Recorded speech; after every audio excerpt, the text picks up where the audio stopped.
ഞങ്ങൾ കോൺഗ്രസ്സുകാരെ ഏത് കുറ്റിച്ചൂരിനെ നിർത്തിയാൽ ഞങ്ങൾ ജയിക്കും, അതുകൊണ്ട് ഞങ്ങൾ എന്ത് കാര്യവും ചെയ്യും എന്നതല്ലേ പറയുന്നത്.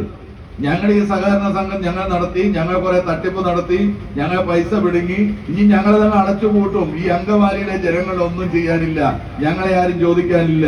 കാരണം എന്താ, തെരഞ്ഞെടുപ്പിൽ നിന്ന് ഞങ്ങൾ ജയിക്കും എന്ന അഹങ്കാരമല്ലേ ഇവരെ ഈ തെറ്റായ സമീപന രീതിയിലേക്ക് കൊണ്ടുപോകുന്നത്. അതുകൊണ്ടല്ലേ അഴിമതി നടത്തിയിട്ടുള്ള അതിന്റെ കുറ്റത്തിന്റെ വിചാരണയ്ക്ക് വിധേയരാകേണ്ട ആളുകളെ ഉൾപ്പെടെ മാന്യന്മാരായി ഉയർത്തിപ്പിടിച്ചു പോകാൻ ആവശ്യമായ സമീപനം MLA ഉൾപ്പെടെ സ്വീകരിക്കുന്നത്. ഈ തട്ടിപ്പ് നടത്തിയ ആ തട്ടിപ്പിന്റെ ഭാഗമായി നിൽക്കുന്ന ആളെയല്ലേ കോൺഗ്രസിന്റെ വക്താവ് എന്ന നിലയിൽ എല്ലാ ദിവസവും TV ചാനൽ ചർച്ചയ്ക്ക് പറഞ്ഞു വിടുന്നത്. കോൺഗ്രസിന് ആത്മാഭിമാനം ഉണ്ടെങ്കിൽ അങ്ങനെ ചെയ്യോ?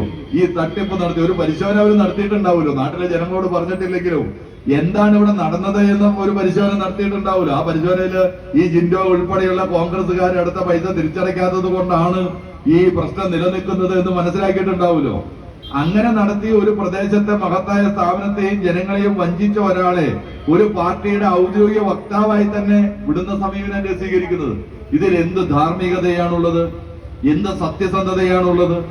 അപ്പൊ ഈ സമീപനങ്ങൾ നാട് നല്ലവണ്ണം ചർച്ച ചെയ്യുമ്പോ പുകമുറ ഉണ്ടാക്കിക്കൊണ്ട് അതിനകത്ത് നിന്ന് രക്ഷപ്പെടാൻ കഴിയുമോ എന്നുള്ളതാണ്. അപ്പൊ യഥാർത്ഥ വിഷയത്തിലേക്ക് തൊടുക എന്നുള്ളതല്ല, യഥാർത്ഥ വിഷയത്തിനപ്പുറത്ത് പുകമുറയുണ്ടാക്കി അതും CPM ആന്റെ തലയിൽ തരാൻ പറ്റുമോ എന്നതിന്റെ അന്വേഷണമാണ് നടത്തുന്നത് എന്നുള്ളത് നമുക്ക് കാണാൻ കഴിയും. ഈ ഭാഗ്യമായി ബന്ധപ്പെട്ടുകൊണ്ട് ഞങ്ങളെ ആക്ഷേപിച്ചിട്ട് എന്താ കാര്യം?